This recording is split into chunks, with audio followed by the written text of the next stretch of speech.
The average settlement amount you can expect for a rear-end collision is subject to the same factors as the typical car accident case. The primary one is the total amount of the medical treatment costs.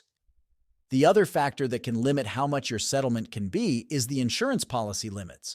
While there is no set amount across all 50 states, your rear-end collision settlement will likely be a payout between $10,000 and $25,000 if you suffer extensive injuries. A big reason why the average compensation is not higher is that the minimum insurance coverage is less than $25,000 in many states. Still, none of these amounts are ever guaranteed, as the payout depends entirely on how the accident occurred, your injuries, and your damages. Our team at Express Legal Funding hopes you found this a helpful answer to one of the most frequently asked questions about rear-end car accidents.